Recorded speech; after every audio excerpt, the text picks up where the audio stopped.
আজি মই ওটছেদি কেক বনাম, সেইকাৰণে মই লৈছোঁ এইটো এৰিয়াত ওটছকেইটা মই গুড়া কৰি ল'ম। নহ'ব, মই এইখিনি গুড়া কৰি ল'ম ওটছ।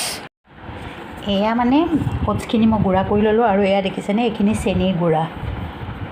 চেনিখিনি গুড়া কৰি লৈছোঁ আৰু মই আজি এটা কেক বনাম যিটো ওটছেদি বনাম, আপোনালোকক দেখাই আছোঁ বাৰু। প্ৰথমতে মই এই কণী 4টা ভাঙি ল'ম। ইয়াতে এটা কণী মই এইটো দি ভালকৈ ফেটি ল'ম।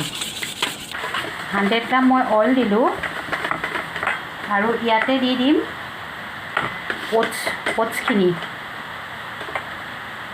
ওটছখিনি যে মই গুটি লৈছিলোঁ এই ওটছখিনি দি দিম আৰু তাৰ লগত মই চেনিখিনিও যিখিনি গুড়া কৰি থৈছিলোঁ চেনিখিনিও দি দিছোঁ।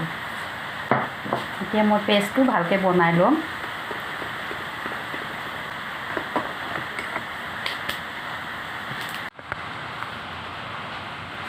এইখিনি মোৰ ইয়াৰ হৈ গৈছে পেষ্টটো ৰেডি।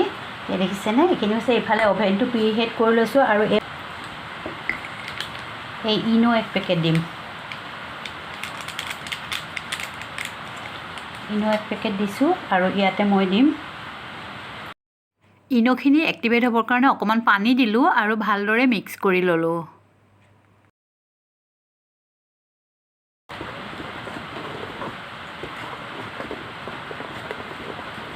এইখিনি মোৰ হৈ গৈছে। এতিয়া মই এই কেক টিনটো ৰেডি কৰি থৈছোঁ। এই কেক টিনটোত মই এতিয়া ঢালি দিম।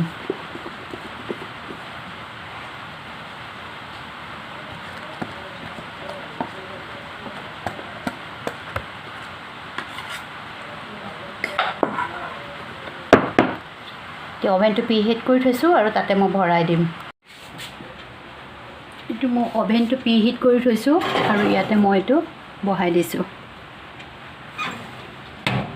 45 মিনিটছ লাগিব।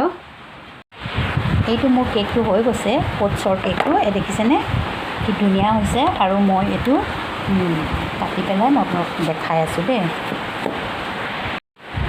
এইটো কেকটো দেখিছে ইমান ধুনীয়া জালিদাৰ হৈছে ওচৰৰ পৰা। দেখিছেনে ওটছেদি বনোৱা কেক বুলি কোনে ক'ব। অকণো ইয়াত লাগিও ধৰা নাই। দেখিছে ধুনীয়া হৈছে কেকটো। কি ধুনীয়া জালিদাৰো হৈছে দেখিছেনে বাৰু। কিমান জালি জালি হৈছে কেকটো, বহুত ভাল হৈছে। এনেকৈ আপোনালোকেও খাবচোন, হেল্ডি ৰেচিপি। এই জালি জালি হৈ গৈছে, ইমান ভাল লাগিছে দেখিছে। মই অৱশ্যে আইচিং নকৰোঁ, সেইকাৰণে এইটো সৰু সৰুকৈ কাটি ল'ম চাহৰ লগত খাব পৰাকৈ। ইমানখিনি কেক হৈ গ'ল। কেকখিনি দেখিয়ে খাওঁ খাওঁ লাগি গৈছে। দেখিছেনে কেনেকুৱা ধৰণৰ বাইণ্ডিংটো হৈছে, মানে বহুত ভাল লাগিছে। ওটছৰ যেতিয়া মই এয়া ভৰাই থৈ দিম। এতিয়া মই সেইকাৰণে সৰু সৰুকৈ কাটি লৈছোঁ, কাৰণ মই আইচিং নকৰোঁ। এনেকৈ চাহৰ লগত খাবৰ কাৰণে জোখত এনেকৈ কাটি লৈছোঁ। এনেকৈ আপোনালোকেও খাব। ভিডিঅ'টো শেষলৈকে চাই থকাৰ বাবে অশেষ ধন্যবাদ।